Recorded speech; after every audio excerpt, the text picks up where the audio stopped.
जो हमारे पास आया है, कमलेश जी ने पूछा है। इनका सवाल है, 5,000 रुपए प्रति महीने का एसआईपी करना है।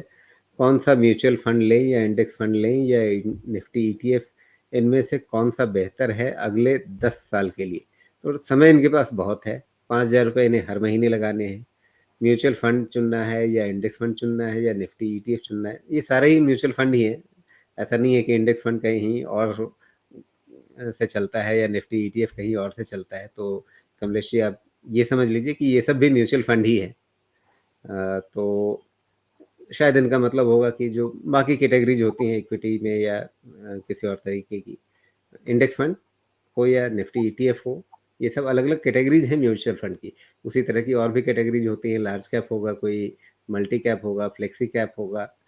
अ, वो अलग-अलग कैटेगरीज हैं, उनके बारे में जानिए समझिए और तो उसमें आपको कौन से बेहतर विकल्प मिलेंगे। फिलहाल इनका सवाल आपने समझ लिया सुमित जी, क्या सलाह देंगे इनको?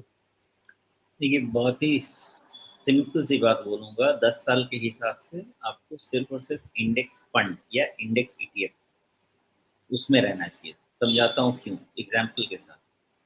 2020 से 2022 के रेंज में आप देखेंगे तो लोगों ने बैंक को राइट ऑफ कर दिया था। खाली आईटी, सब कुछ दुनिया में आईटी है, ओके? और आज के तारीख में आप देखिए अब आईटी राइट ऑफ करके सब कुछ बैंक है। यही तो सेक्टर रोटेशन लंबे समय में होता है और फिर सब सेक्टर्स अपने लॉन्ग टर्म एवरेज के आसपास आते हैं।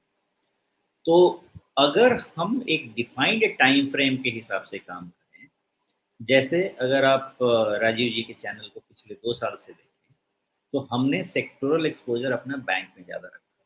यहाँ पे आके हमने थोड़ा कम किया। अब आईटी में हमारा एक्सपोज़र एकदम नहीं था, अब जाके हम थोड़ा आईटी में एक्सपोज़र लगाएँगे।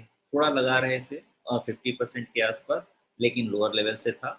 अब फिर यहाँ से और करेक्शन आएगा तो और लगाएँगे। तो अगर आप में सेक्टर पढ़ने की एबिलिटी है कि अगले 2 से 4 साल में कौन-सा सेक्टर कैसा करेगा, तो आप उसकी एक्सपोज़र ले सकते हैं, कोई हार्म नहीं है। लेकिन सेक्टर एक्सपोज़र जब भी लेंगे, वो 2 साल में, 3 साल में आपको रोटेट चर्न करना पड़ेगा। लेकिन अगर वो एबिलिटी नहीं है, तो फिर आराम से peace of mind index fund या निफ्टी का ईटीएफ लेके उसमें एसआईपी करते रहिए, बिकॉज़ अल्टीमेटली सारे सेक्टर ही पार्टिसिपेट करेंगे। कोई आगे करेगा, कोई पीछे करेगा, सब करेंगे। तो निश्चिंत होके या इंडेक्स फंड लेके फिर सोचिए।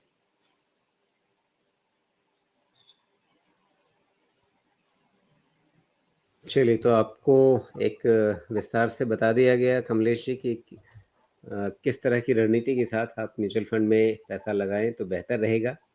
और यहाँ पर चूँकि 10 साल का समय है आपके हाथ में, तो ये बहुत अच्छी रणनीति है। आप 5,000 रुपए एसआईपी के ज़रिए आप म्यूचुअल फंड्स में लगाते रहें। लगभग लगभग पूरी संभावना है कि आपका निर्णय गलत नहीं होगा।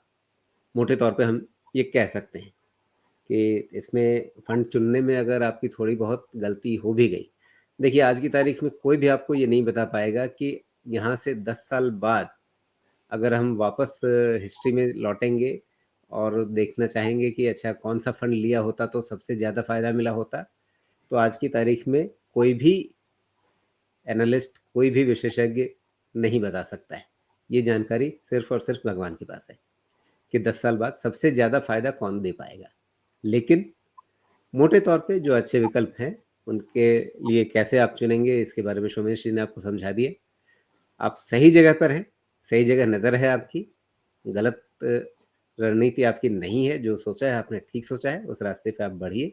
उसमें क्या ध्यान रखना है, वो सोमेश जी ने बताया आपको, उसका ध्यान रखिए और फिर आपके लिए हमारी शुभेच्छाएँ साथ में।